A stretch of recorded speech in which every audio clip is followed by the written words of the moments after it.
it's KK, and today's focus is going to be on minimalism.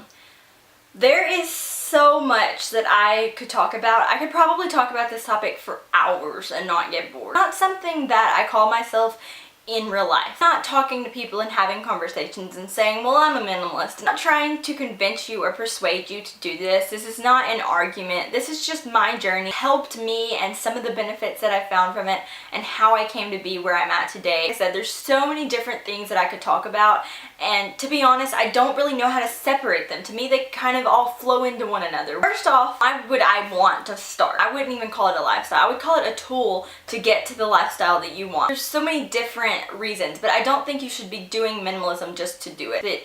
You need to have like a short-term or a long-term goal. Maybe your short-term goal is to go to Japan on vacation and you need to save money. Minimalism is a way for you to get there. I can understand why people would call it a lifestyle though, because it affects you every single day. Once you adopt a minimalist mindset, pull some of your possessions, you really do think about life like less is more. In the beginning, I chose minimalism because I wanted to declutter my physical space. I'm gonna be moving shortly, and I didn't want to bring everything that was in that room into my room. So much of it. It was so overwhelming to look at. Cluttering my room, and no matter how much I cleaned it, there was still just a ton of disorganized. I just wanted to not have to come home every day and look at the mess, or not have to come home every day and spend an hour cleaning. And to be able to put a few things back where they went and call that clean.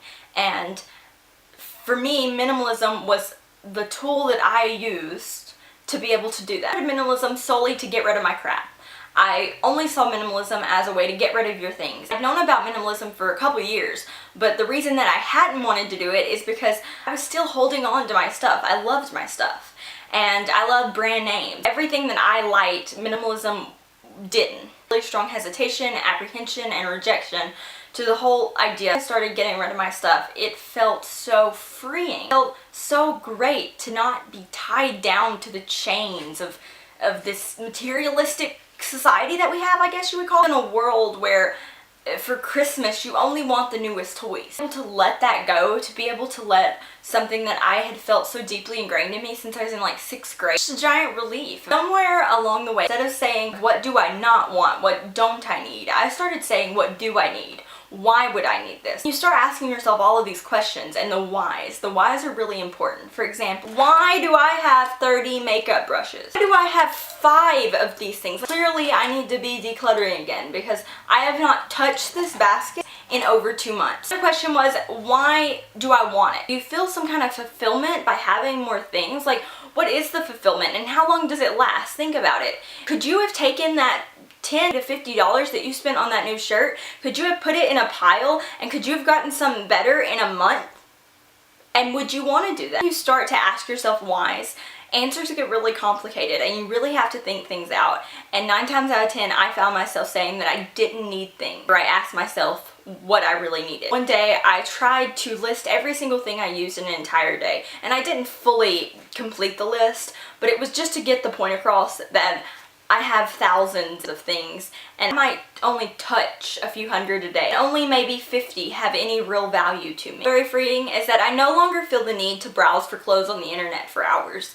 I literally used to spend hours on Urban Outfitters and Vinted looking at clothes that I knew I would never buy, doing things to do it, to fill my time up, even though I didn't have any free time to be filling up. I started making these rules and these terms and conditions applicable across all aspects of my life, and something that greatly impacted was my social media usage. I used to go on Instagram every single day and scroll for no lie like at least an hour. I used to watch all of my Snapchat stories every single day. Every single one of my Snapchat stories I might watch once or twice a week.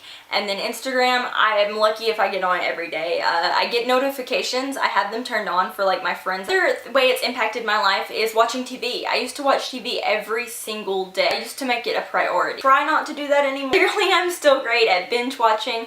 I watched all of 13 Reasons Why in less than 3 days. I've only been discussing the things that I've lost from it. We haven't been talking about what I've gained.